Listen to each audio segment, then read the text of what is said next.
Salut, ici Jean-François de Sentier du Bonheur. Aujourd'hui, on va parler d'un ami, on va parler de notre ami Vladimir Poutine, on va parler d'un tatoué, d'un dur, d'un costaud. On va parler du président de la Fédération de Russie, on va parler de cet homme curieux.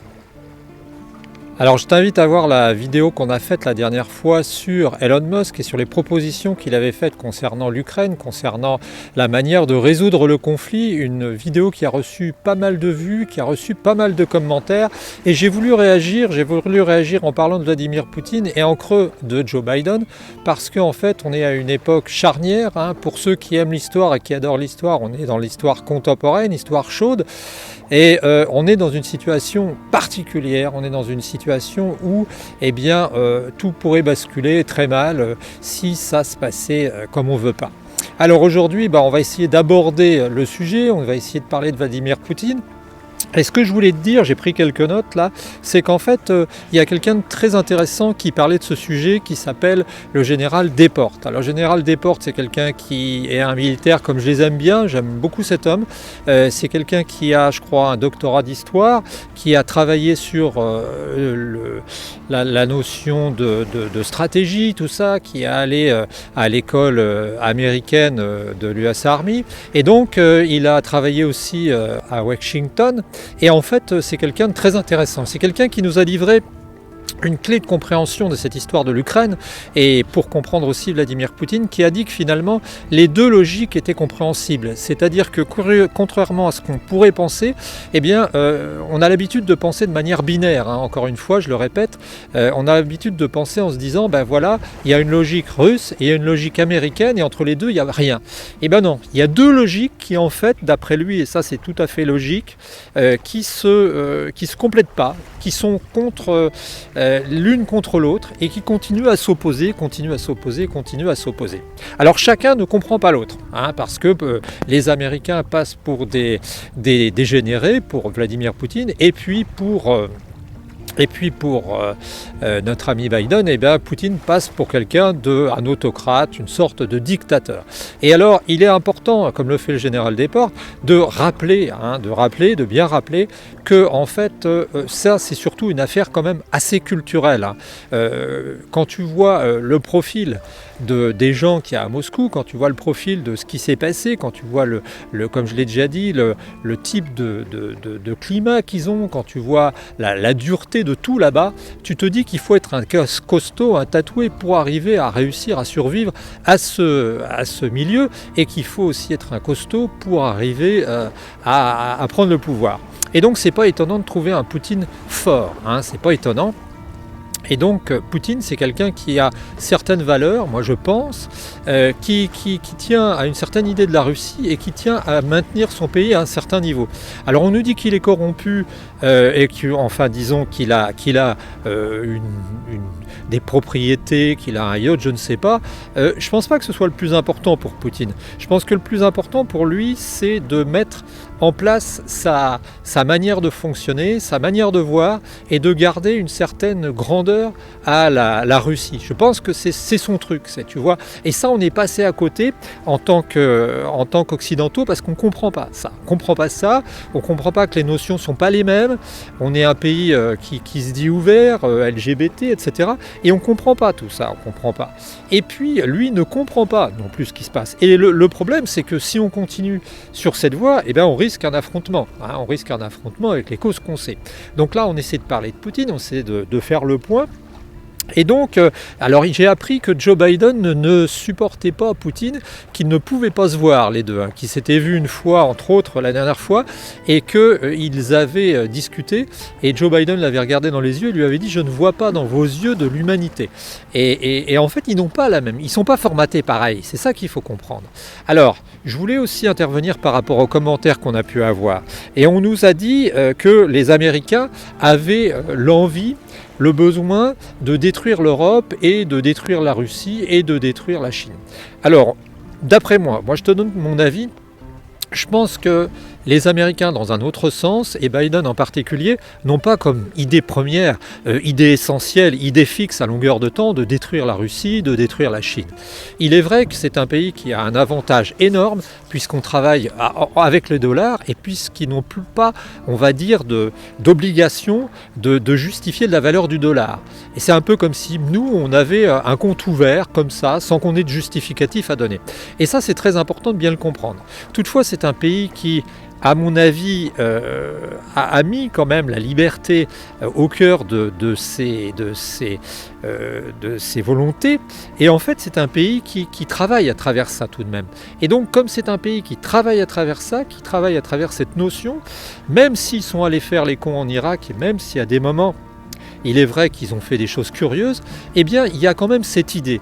Donc, prendre Joe Biden pour quelqu'un qui veut mettre à feu et à sang l'Europe et qui veut simplement tout bousiller, tu vois, ça me paraît vraiment quelque chose d'exagéré. Toutefois, et comme quelqu'un l'avait dit quand Obama avait été élu, Obama a beau être un démocrate, c'est quand même un Américain. Et ça restera toujours un Américain. Et c'est ça qu'il faut bien comprendre. C'est que les Amerlocs, ici, tu vois, tu es à Grand-Camésie, tu as à 5 km, 6 km des plages du débarquement. C'est les plages du débarquement, là. C'est un port où les gens sont en train de travailler pour les bateaux chalutiers, là. Et en fait, tu t'aperçois qu'on est dans un endroit où les Américains sont venus. Mais tu t'aperçois finalement que les Américains, ils jouent perso quand même. Et ça, c'est sûr. C'est sûr qu'ils jouent perso et heureusement qu'on a eu un De Gaulle.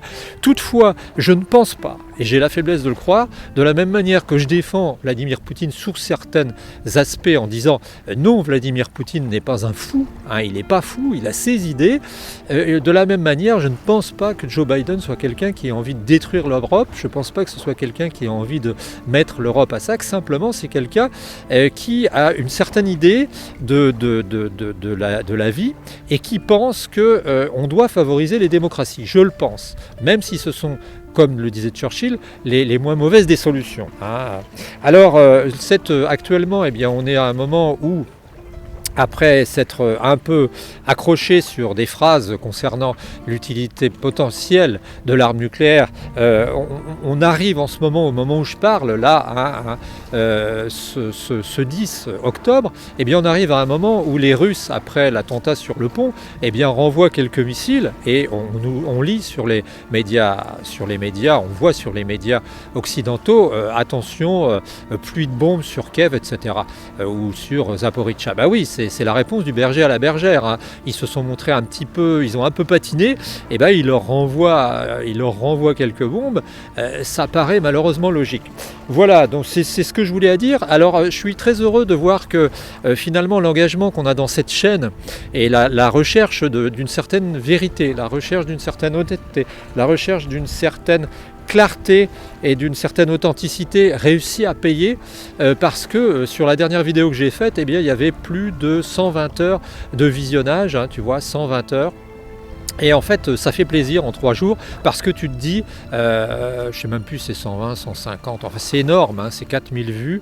Donc ça veut dire tout simplement que en fait, les gens suivent et les gens essayent d'avancer. Alors on essaye d'avancer dans notre réflexion.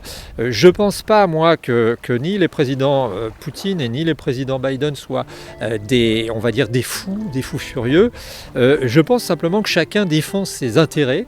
Moi, j'ai l'habitude d'écrire un peu tout le monde, hein, j'écris aux députés, j'écris aux sénateurs, j'écris à mon président régulièrement, j'ai encore écrit ce matin. J'ai écrit ce matin aussi à quelqu'un que j'aime bien, qui est Riviani, qui est notre spécialiste de mathématiques, hein, qui a eu le prix, l'équivalent du prix Nobel de mathématiques, hein. Le prix Nobel de mathématiques n'existant pas, eh bien, je lui ai demandé clairement si c'est possible qu'il nous aide, à nous dire, étant donné la situation, comment est-ce qu'on pourrait sortir de ce bourbier, hein, comment est-ce qu'on pourrait contenter tout le monde. Je voulais parler de Zelensky, je le trouve assez dangereux.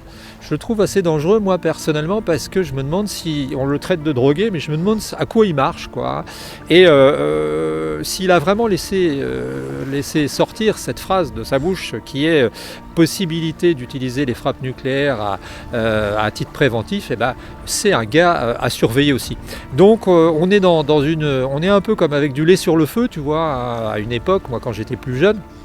Bien quand le lait on l'achetait à la ferme, on le prenait à la ferme avec une timbale, et ben on le faisait cuire, chauffer pour pas avoir de germes, de microbes. Et bien là tu vois on est un peu comme ça, il faut surveiller la casserole.